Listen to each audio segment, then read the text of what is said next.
Good afternoon, everybody. My name is Dorothy Meal. I'm the Head of College of Humanities and Social Science, and I'd like to offer a very warm welcome to everyone here this evening, colleagues from the School of Economics and students, but also colleagues from across the university in many different schools, and indeed to Michèle's family and friends from outside the university. It's a great pleasure to welcome you all here, and I hope you'll enjoy yourself this evening. I think it's very appropriate in the week that the university is celebrating inspirational women and the role they play across the university that we have one such inspirational woman to present an inaugural this evening. You'll have seen Michèle's photograph on one of the exhibition banners outside. And we are very, very pleased in the week of International Women's Day to be introducing one of our senior women professors. So let me just give a little bit of background about Michèle for those of you who may know less about her. She studied for her first degree in economics from the University of Louvain-la-Neuve in Belgium, and then took her PhD in economics from the Tilburg University in the Netherlands. And then she joined us here in the School of Economics in September 2012, having previously held academic posts at the University of Essex and Oxford. Michèle's research is relatively broad and spans over a number of areas in economics. Her PhD thesis was in labour economics, where she examined the interplay between labour market institutions and the functioning of labour markets. She then worked on education and health policies. She's now mainly working in the area of behavioural economics, which aims to understand systematic inconsistencies and biases in human behaviour, and is particularly interested in understanding the determinants of unhealthy lifestyles and in designing and testing policies which target behavioural change. To do this, she's been working in a way that's perhaps more familiar to psychologists like myself than traditional academic economists, by conducting randomised controlled experiments both in the laboratory and in the field. And it was this passion that led Michèle to set up the Centre for Experimental Social Sciences at Nuffield College in Oxford, and since she's been here, to establish our own economics behavioural laboratory. Michèle's very well networked and active in collaborative work across the UK and Europe, particularly through her senior role in the European Society of Population Economics and the Royal Economic Society Women's Association. Her work has received significant interest in policy circles, and she currently sits on the academic panel of experts at the Westminster Government's Cabinet Office Behavioural Insights team. And this aims at translating insights from behavioural economics and psychology into policy in the UK. I'm sure we're all going to learn a great deal tonight, given the area of Michèle's interests and the implications of her work and findings on health policy and sometimes irrational human behaviour. And she's agreed to answer some questions at the end of her talk before we move on to a reception for some more informal discussion. So, without further ado, let me introduce Professor Michèle Belot to present her inaugural lecture, Diseases of Affluence, on the relationship between economics and health. Michèle.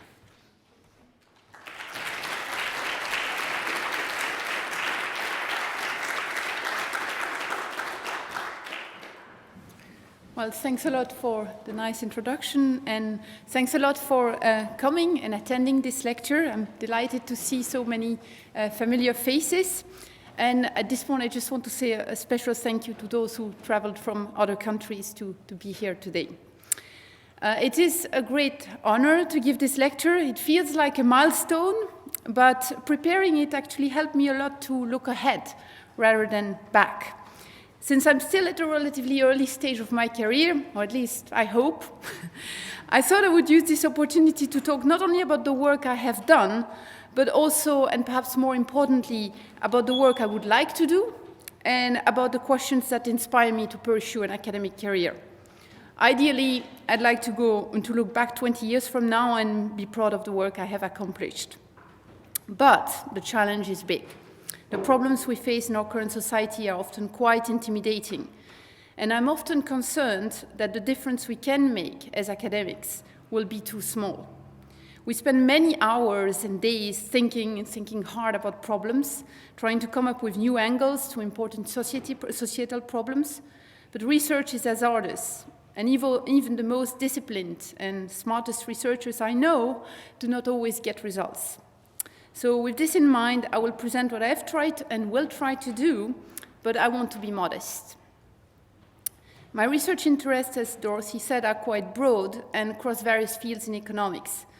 I have chosen to focus my lecture on one area of research that has truly captured my passion for research at the moment and will remain central in the years to come. As the title indicates, my lecture will focus on health and the relationship between economics and health. This is because, as an economist, I think that what we ultimately worry about is not how high the unemployment is or how high the growth rate is. Ultimately, we care about welfare, and understanding how the economy functions and how markets work are tools that we think will help us understand how to improve welfare.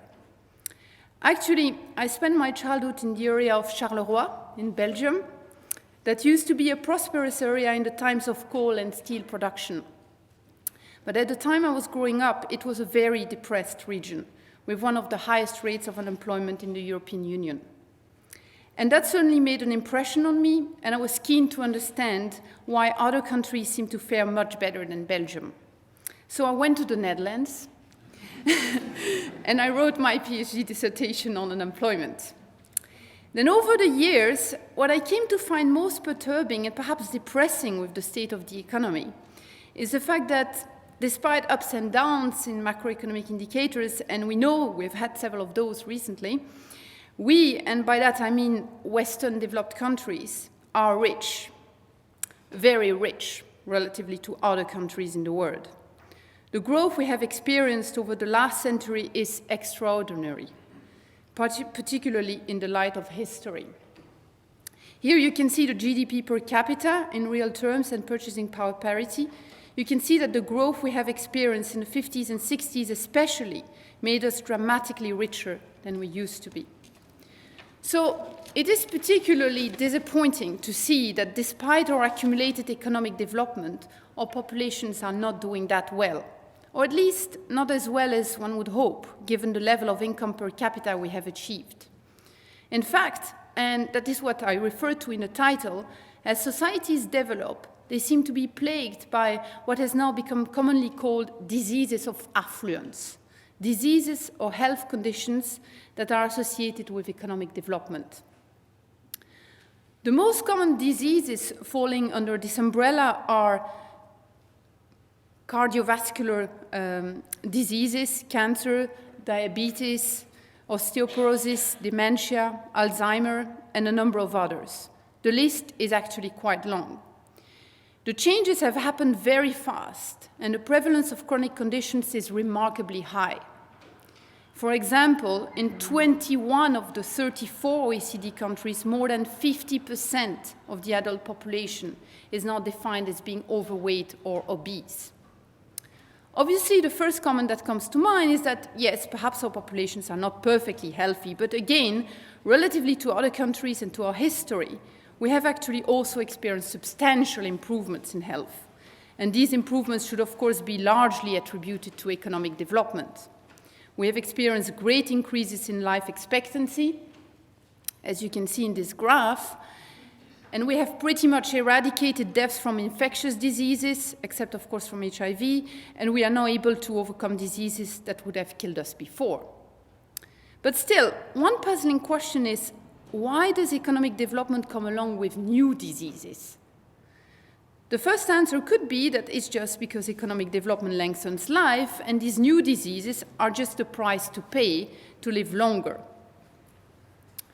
Well, while it is true that older people are more likely to be affected by chronic conditions, as you can see, the prevalence of these conditions among the young is also quite alarming. These are recent data from the United States, showing that a quarter of children and 68% of the 45 to 64 have one or more chronic conditions. 43% of the middle-aged population even has two or more chronic conditions. Perhaps the other obvious explanation is that people now survive diseases they would not have survived before. And so we witness both an increase in life expectancy and an increase in the prevalence of chronic diseases. There is a truth in that, but that doesn't seem to be the whole story either. Rather, the dramatic changes in lifestyle we have experienced over the last decade seem to be a more plausible explanation. So unless you have been on a different planet over the last decade, you will not be surprised to hear that lifestyle factors are believed to play a key role in these diseases. Nutrition, exercise, stress, alcohol, and tobacco consumption are believed to play a role in the onset of many of the diseases that currently affect and kill people in developed countries. What I found surprising when I started reading the epidemiological and medical evidence is that many diseases that the common public sees as a bad token of destiny, sort of random shocks that hit them and that are almost unavoidable when you become older, are in fact strongly correlated with lifestyle factors. Of course, on top of that, there is a role for environmental factors, such as exposure to pollution, and there is a correlation with age and genetic factors. But coming back to lifestyle changes, nutrition experts talk of a nutrition transition Western countries have gone through over the last 4 or 5 decades, and developing countries have experienced more recently as well. This table shows how nutritionists categorize the patterns of nutrition and how they change together with our socioeconomic environment. We started as societies collecting food, living mostly on plants. We were hunter-gatherers. Then we moved to agriculture. Our diet then became less varied. Then we gradually increased our reliance on animal protein and ate fewer starchy staples. Now we are actually in pattern 4, where we eat more fat, sugar, processed food, and less fiber. We have increased our consumption of sweeteners and animal and partially hydrogenated fat. At the same time, we also know that smoking increased with economic development and decreased subsequently, and that we became more sedentary. So we have actually experienced dramatic shifts in our lifestyle, so nutrition and physical activity in particular, over the course of history. And the changes we have experienced last have happened very quickly, over the course of a few decades only. But we could also take some good news away from this. It seems that many of the factors that seem to cause these diseases are malleable. In fact, at first sight, it seems that we should, in principle, have a lot of say in our lifestyle. We ultimately choose what we eat, how much we exercise, whether we smoke or not, and how many pints of beer we consume. Certainly in countries as rich as ours, with food being widely available. In the light of an economic lens, these are choices that individuals make. Therefore, one immediate and important question we should ask ourselves is, should we intervene at all? After all, maybe we are willing to take the gamble of getting sick because we love the rewards of an enjoyable life, eating the food and wine we love. Well, we'll come back to that in a second. But let me first show you the trends in overweight over the last 4 decades in developed countries. All countries have experienced increases in rates of obesity. The United States are on top of the distribution, with almost 70% of the population being overweight, and actually more than 35% of the population being obese. Continuing a bit more with facts and coming back to chronic diseases in general, I would like to move on to 2 other important facts. First, and what is perhaps surprising with the concept of diseases of affluence, is that it tends to be the poor who are most hit by these diseases. The World Health Organization recently drew the attention to this fact by saying that in almost all countries, the poorest people are most at risk of developing chronic diseases and dying prematurely from them. Poor people are more vulnerable for several reasons, including greater exposure to risks and decreased access to health services.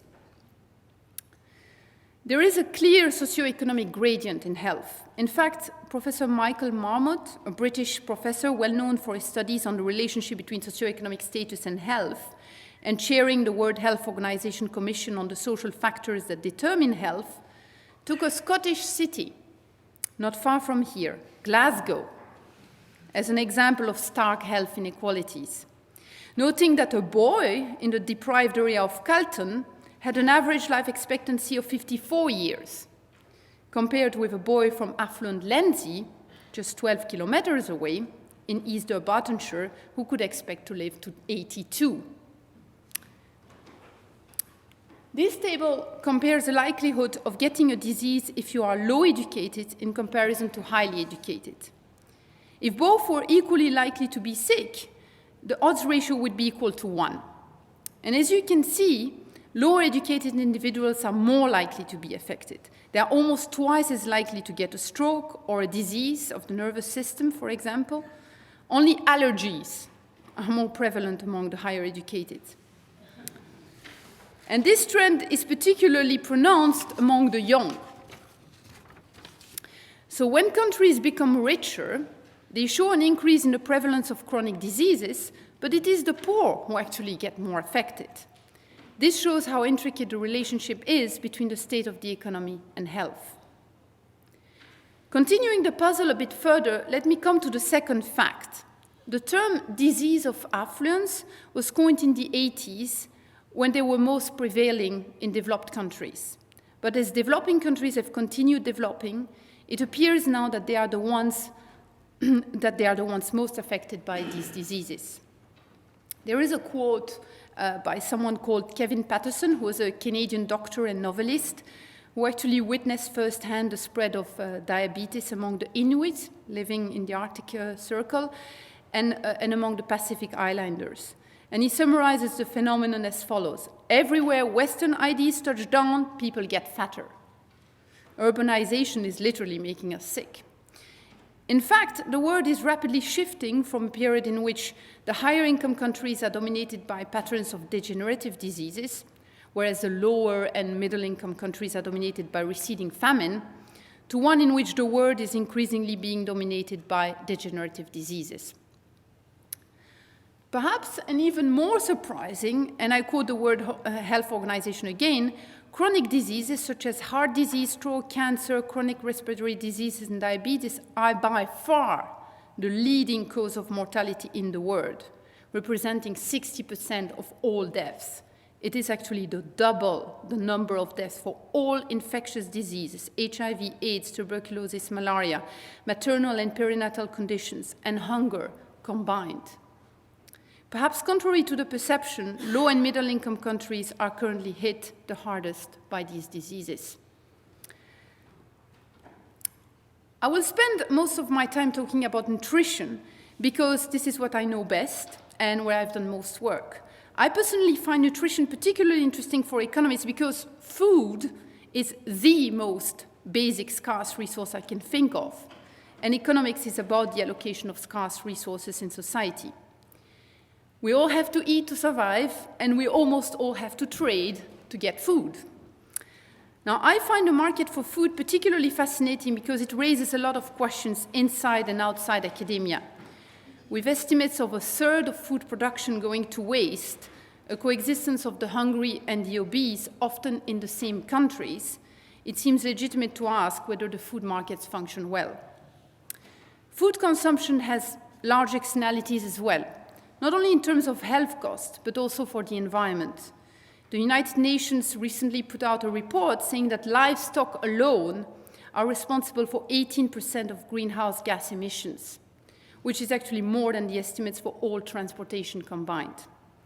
And that gave quite bad publicity to cows for their impact on global warming. But why do we indulge as we get richer? And why are the poor particularly vulnerable? Now, as I mentioned earlier, it could be that sickness is a price people are willing to pay for, and they are well aware of the trade-off between their lifestyle and disease risks. However, this explanation is not very convincing. It's not consistent with the fact that many people seem to want to change their behavior and adopt a healthier lifestyle. A recent survey in the UK found that about 25% of the population seems to be on a diet at any point in time. In the same vein, people pay gym memberships and then never show up. They go up on smoking cessation programs and start smoking again. So for economists, these apparent inconsistencies are intriguing. What exactly is going wrong? Why are we not able to stick to a plan that we set ourselves? Before tackling this question, I will spend some time on a question which is perhaps of even more prime order for economists, which is how to think about the food allocation problem in the first place. If we think of the technological progress we have made in the last century in the West, and the large increases in the productivity we have experienced in food production, it would seem rather positive. We've managed to produce large quantities of food at a relatively low price and pretty much eradicate famines in the West. One question we often hear in the media is whether we can feed the planet on a different diet. And I understand this concern as, does it really make sense to encourage people to eat a different diet? Is it technologically feasible to produce whole foods, organic fruit and vegetables that will feed everyone? Or is producing junk processed food the only way we can keep our populations away from famines? I want to briefly explain how I would, as an economist, interpret this question. If I represent here two food markets, on the left the market for processed food and on the right the market for whole foods, on each market the demand is downward sloping, meaning that as the price goes up, people consume less, and the supply is upward sloping, meaning that as prices go up, producers supply more. Now, I would translate the concern we often hear as a worry that somehow the supply for whole foods would hit at some point a wall, that if we encourage people to eat more fruit and vegetables, we will reach our limit, as if we would just have used all natural resources we could possibly use, and technological progress could not move us forward either. So in that extreme case, encouraging people to shift diet would just lead to price increases, and we would never consume more than Q star.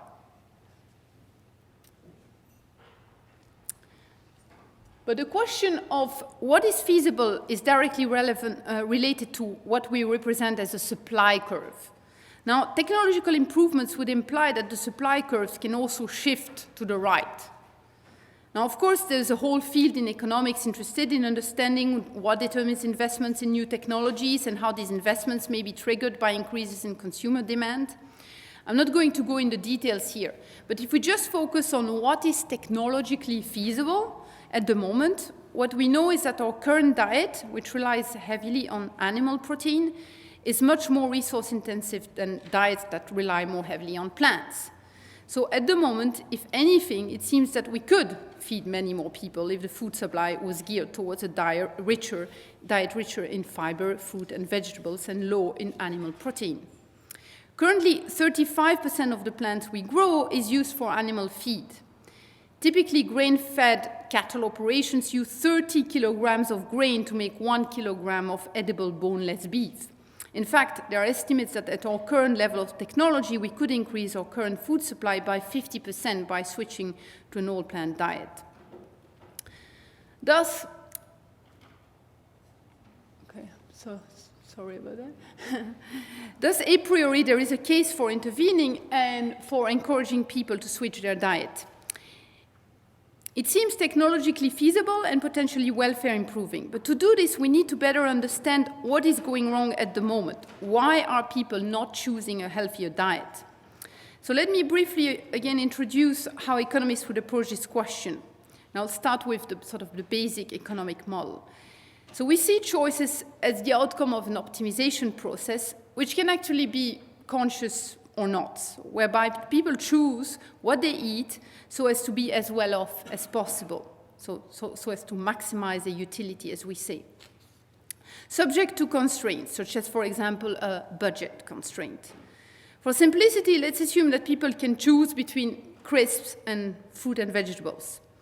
They derive utility from consuming either of those, so it can be the pleasure of eating, but also whether they will look good or not, whether they will be healthy or not, whether they conform to certain social norms or conventions or not, etc. And then there are constraints, the most obvious one being a budget constraint. People cannot spend more than their budget on these items. And we can use this simple approach to try to understand why people would eat more crisps and how we could shift and possibly shift these choices. A first immediate explanation is that crisps are actually part of the choice set. They are available. Policies that would change this would be regulatory policies, for example, similar to what we have for drugs. But then this would not necessarily be welfare improving because this type of policies are by definition constraining. A second explanation has to do with taste. People actually like crisps, and perhaps more than they like fruit and veg. So perhaps an intervention could be to try to change people's taste. And here economists are generally in uncomfortable grounds. If people like crisps more than they like fruit and veg, how do I evaluate the welfare implications of policies that would aim at changing preferences? If I can change what people like, how do I judge whether they are better off or not? Again, we can a priori think of acting as a social planner that will take health and environmental costs into account, but this is much harder to say whether these policies are really about making people better off individually. A third explanation is that people do not make the choices they would ideally like to make because they are misinformed. So that is somehow they misjudge the link between consuming crisps or fruit and vegetables and their own utility. It could be, for example, that people are wrongly informed about the links between diet and health, or what constitutes a healthy diet. Then the appropriate intervention would be to inform people in the spirit of many public health campaigns, such as the 5-a-day information campaign. Such interventions are then making people better off because they are then able to make the choices that truly make them better off. Then the last explanation has to do with prices and budget. Crisps could be attractive because they are cheaper. And then the appropriate intervention would be to use subsidies or taxes to distort prices. In fact, food market prices are already distorted by subsidies to agriculture and value-added taxation, for example. So what do we know about the effectiveness of these interventions on people's choices and health? I will focus on interventions targeting information and prices because the effects of forbidding certain foods is actually quite straightforward to study, and I will come back later to an intervention conducted related to taste formation. So regarding information interventions, the first question is to ask whether people are misinformed or not, and the answer is a little bit mixed. There is evidence that actually over 50% of, in this case, Scottish respondents with low fruit and vegetables intakes, so who eat less than 2 portions a day, believed they were eating the right amount of those foods. On the other hand, in my recent work with Jonathan James and Patrick Nolan, we show that primary school children are able to sort junk food and veg items in healthy and unhealthy categories with 90% accuracy rate. Also, there is some encouraging evidence from public information campaigns, although such campaigns are very difficult to evaluate because there is no counterfactual. So we do not know what would have happened if the campaign had not taken place. But we have observed in the past that food consumption shifts with public health campaigns. So for example, the household consumption of skimmed and semi-skimmed milk has risen dramatically and now holds a market share, while butter and whole milk have declined by at least 60% since the mid-70s. Now, turning to pricing, the effects also seem somewhat mixed. So using 99 scanner data on food purchases, there are a number of authors who have estimated that by taxing potato chips by 20%, which is actually a lot, that would bring about only a £0.25 loss in body weight per year per potato chip eater.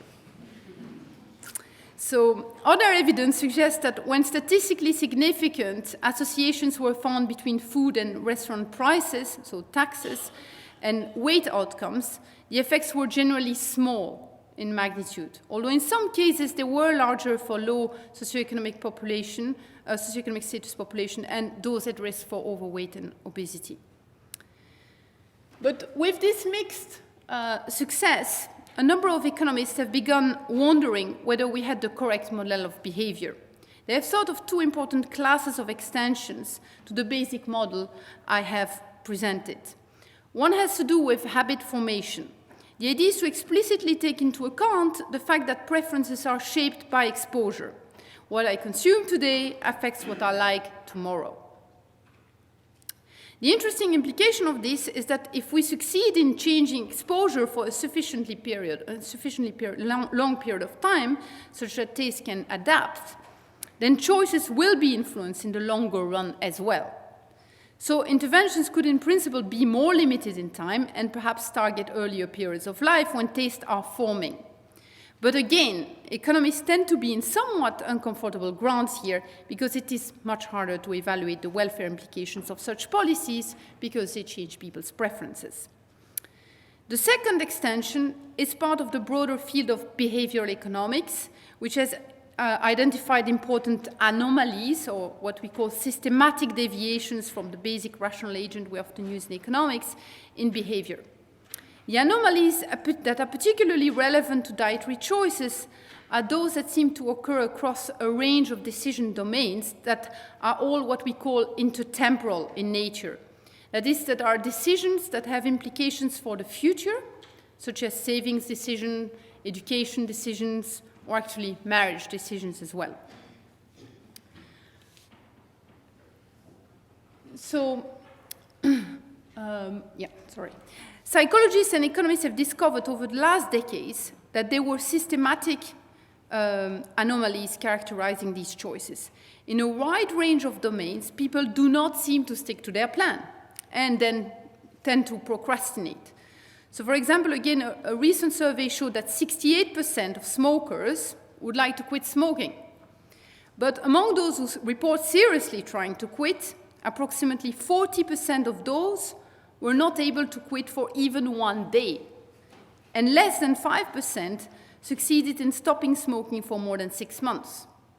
More generally, in a wide range of domains, people would like to behave in a certain way, but do not comply with their own plans and intentions. Such choices are difficult to explain with standard economic assumptions. Why is that? What is going wrong? It suggests some kind of internal conflict. Behavioral economists have begun modeling these anomalies, often using insights from psychology. For the sake of time, I will focus on one of those anomalies, explain why it is an anomaly, and how we can exploit it to design interventions. The anomaly I will focus on is best represented with the following thought experiment. Suppose you can choose between 10 pounds today or 11 pounds in a week.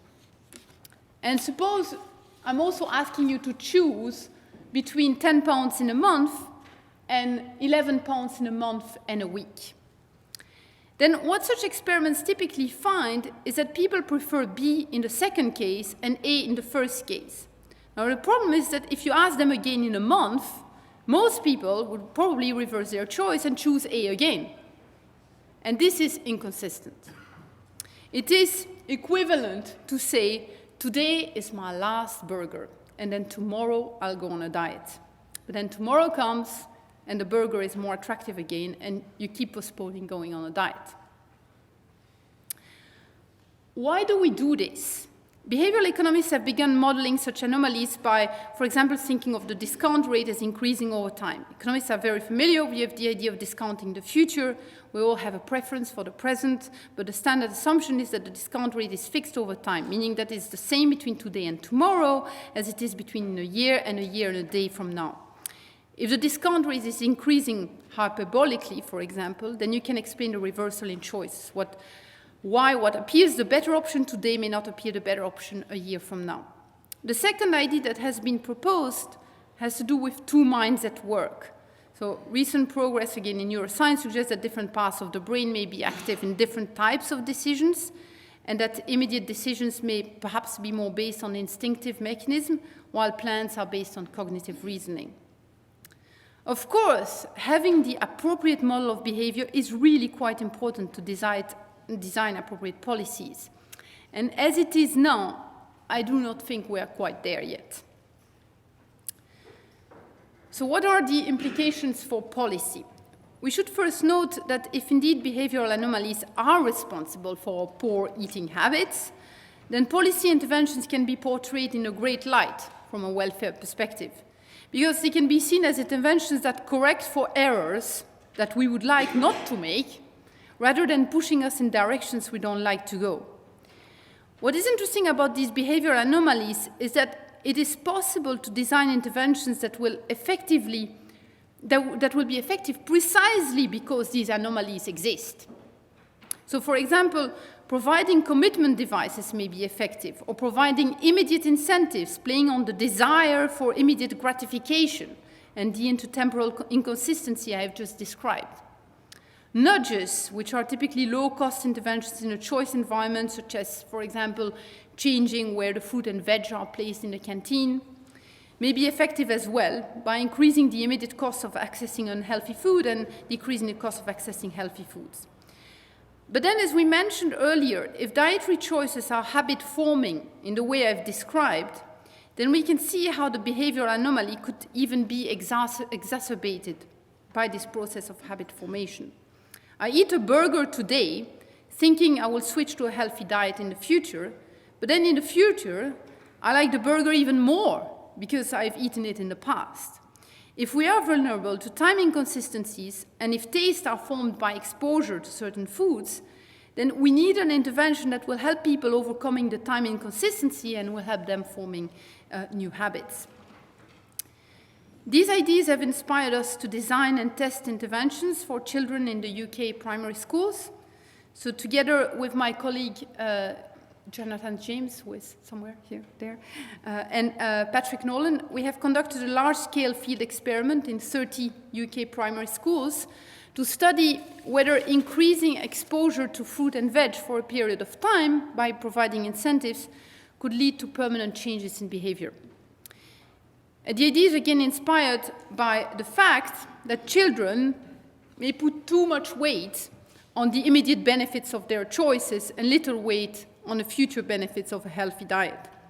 In fact, many of them don't really have a good concept of what the future means in the first place. So in the light of an economic lens, children are likely to be myopic.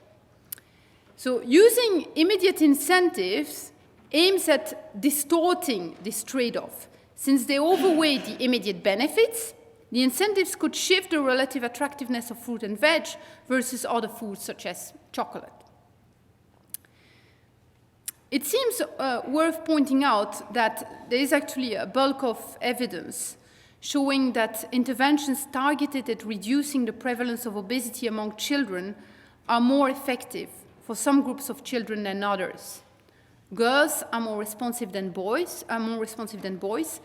and also children from higher socioeconomic status are more responsive than children from lower socioeconomic status. And that is particularly a concern given the statistics I've shown at the beginning, where we know that lower socioeconomic status children and adults are more affected by chronic diseases.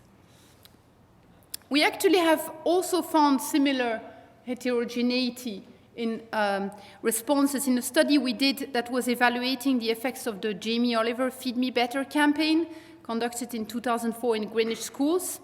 The campaign resulted in drastic changes in all school menus of the area of Greenwich, and we looked at the effects of the campaign on a range of outcomes, including educational outcomes and absenteeism.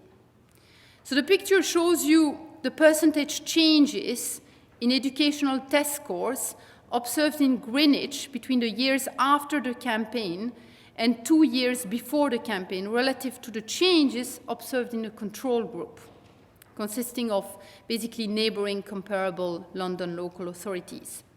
And the results show that the changes were positive and significant, particularly actually in English and science, but these effects were also slightly more pronounced among girls and among children from richer socioeconomic backgrounds, here on the bottom right panel. So these are the non-free school meal children, that is, the children who are not eligible to receive free school meals and so are likely to be from higher socioeconomic status. So these results obviously do not necessarily mean that those children change their diet more than the others, but they do fit with other findings that show lower responses among boys and children from poorer socioeconomic backgrounds. So coming back to our study, the main questions we ask here are, can we use incentives to promote healthier choices among children? Now, I should mention that the use of incentives to encourage changes in behavior and preferences among children is somewhat controversial. So nutritionists worry a lot about this, and there's a very, very big literature on that. So the worry is that incentives work a bit like a bribe, and that children may conclude that the foods they need to be bribed for are perhaps not so good. So our second question is whether we can get the more difficult groups to respond. And by more difficult, I mean boys and children from poor socioeconomic backgrounds, who are typically harder to get to respond. And the third question is whether temporary incentives can have long-lasting effects on dietary habits. So do we actually see habit formation? And finally, what types of incentives are most effective? Of course, there's like a whole range of incentive schemes we could think of. Individual incentives, group incentives, tournaments. We could vary the frequency to which they get rewards. We could vary the size of the rewards. So we have a lot of degrees of freedom. And unfortunately, there is only little evidence available to guide us. So we have to limit ourselves, of course, as to what schemes we will test for, just for statistical reasons and to be able to say something. In this particular study, we incentivize choice of fruit and vegetables at lunchtime for a period of 4 consecutive weeks. So that means that every day when the child goes through the lunch line, he or she gets a sticker for taking a portion of fruit or vegetables on his or her plate. And we decided to compare 2 incentive schemes. The first is an individual scheme. So rewards are based on individual performance, or more precisely on individual choices. And the second is a competitive scheme, where rewards are attributed based on how well you have done relative to others. Actually, the reason for introducing a competition has to do with the recent literature in behavioral economics that showed that boys tend to respond more to competitive incentives than to individual incentives. But the evidence comes from a completely different domain. So typically, they are asked to do a task, either a cognitive or a physical task, and then there is evidence that boys perform relatively better to girls when they are in a competition, and while they don't differ when the incentive scheme is individual. So in practice, this is how the reward schemes are structured. In both cases, we distribute individual daily rewards, which are stickers with fruit and vegetables on them. And in addition, children are also eligible for an additional weekly reward, which will differ depending on the scheme. In the individual scheme, they receive an additional reward if they have accumulated 4 stickers or more. And in the competitive scheme, they are assigned to groups of 4 children at the end of the week, and the one who got more stickers will get an additional reward. And the additional reward is a small item such as a pencil or an eraser or yo-yo. So we conducted this experiment in 31 schools located in different areas in the UK, and we randomized schools across treatment and control with between 1 and 3 classes participating from the same school. And we have a total of 640 children in the data. Now the picture shows the time frame of the experiment. We first monitored choices before the intervention started, and then we continued monitoring for 6 consecutive weeks in total. We also went back 6 months later in June, and the intervention was conducted in the 2nd week in the treatment school and lasts for 4 weeks. So this picture, I'm just going to show you one picture actually, but this picture just summarizes a bit quite well what we find. It shows you the effects of the intervention over time on consumption, or at least on whether they actually try the fruit or veg that they've put on their plate.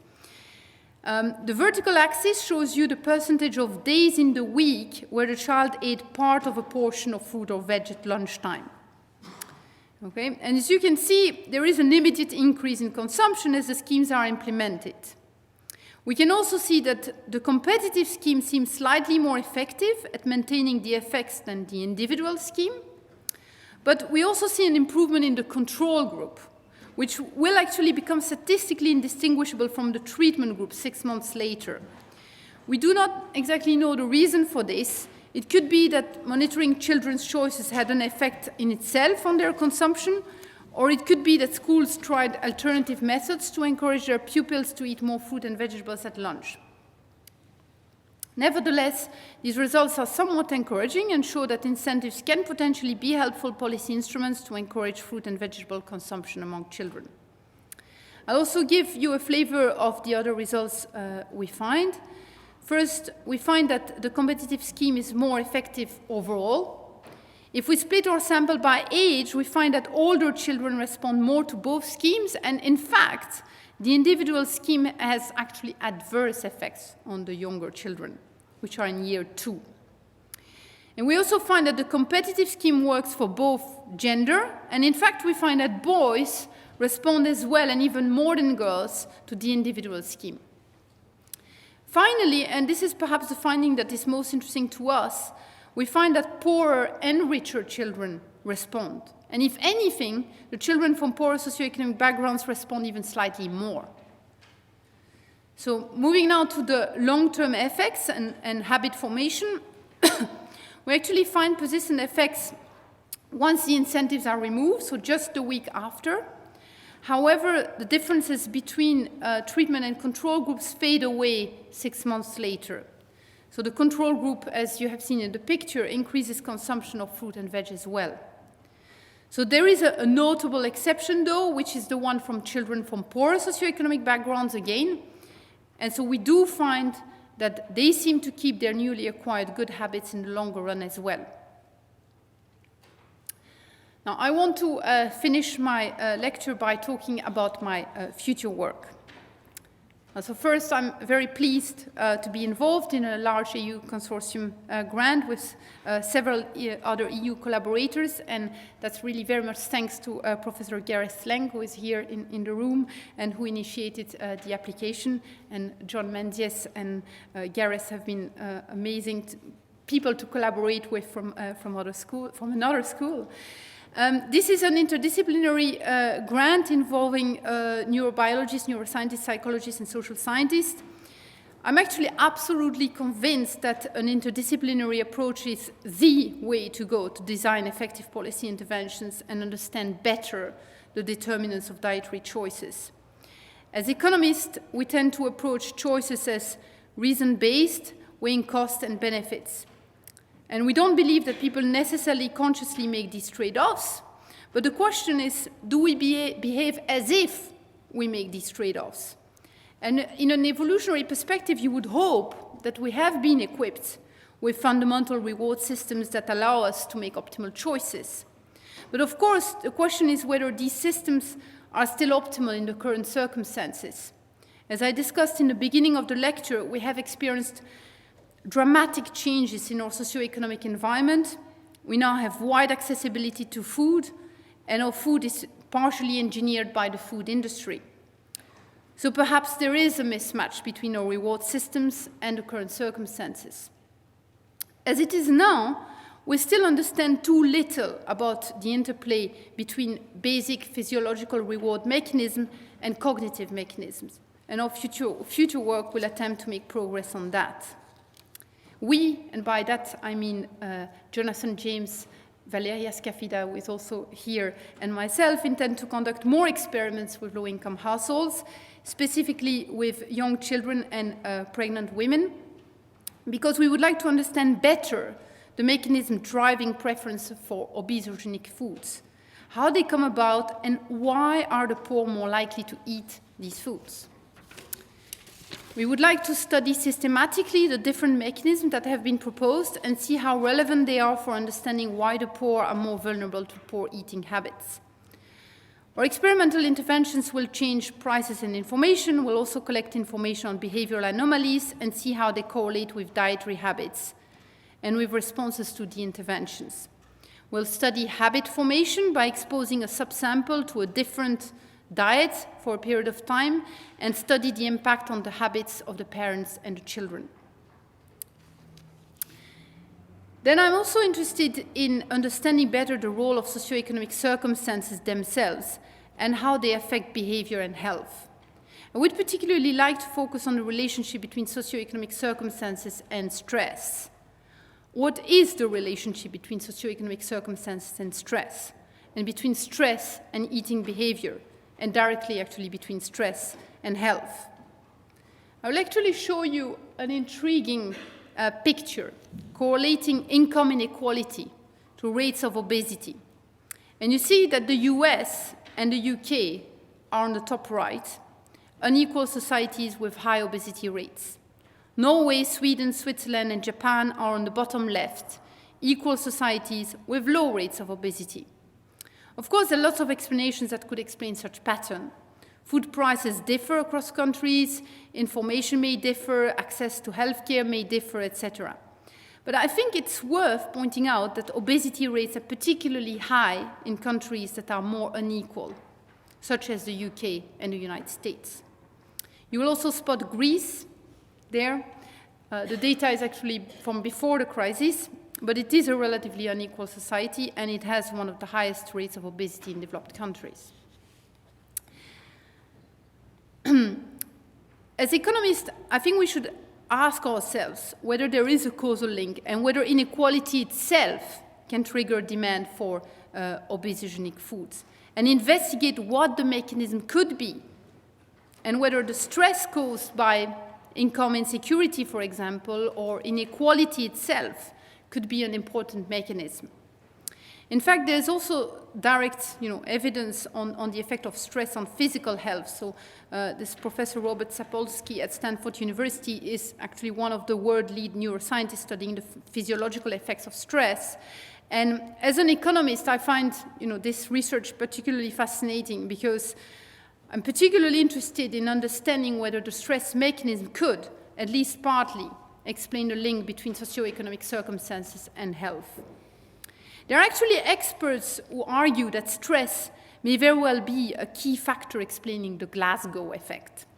So the Glasgow effect is a term coined by epidemiologists who claim that Glasgow has significantly worse health outcomes than other British cities comparable in socioeconomic indicators. The Chief Medical Officer for Scotland, Dr. Harry Burns, has referred to research suggesting that chronically activated stress responses, especially in children, affect the structure of parts of the frontal lobes of the brain, and that these determine the physical reaction to stress, which could result in chronic ill health. So the ability to attain good health, it suggests, depends in part on whether people feel in control of their lives and whether they see their environments as threatening or supportive. But there has as yet been no study measuring comparative levels of stress or cortisol, a hormone involved in regulating stress, in the populations of different cities. As I said, ultimately economists do not care about macroeconomic indicators per se, and so I think it is particularly important that we put effort in understanding how the economy truly affects people's health and well-being. My ambition is to study these questions more closely and hopefully in collaboration with other scientists. I will finish on that note, and thank you very much for the opportunity to present this lecture and talk about questions and issues that have become very close to my heart. I do hope that we will make progress on those issues in the near future. But now is the time to close the lecture. So I want to thank everyone for attending, Professor Dorothy Meal and Simon Clark for welcoming me in the college and the school, my colleagues for being such an inspiring and engaging community to work with, my collaborators for their patience and the time they have put in our joint work, my family and friends, and then finally, last but not least, my husband, Philippe Kircher, who inspires me and encourages me to pursue my ideas every day. And I actually also encourage everyone to come and listen to him tomorrow. As many of you know, this work has in fact already affected my own lifestyle quite deeply. So I'd like to conclude with a simple bon appétit and eat well. Thank you very much for your attention.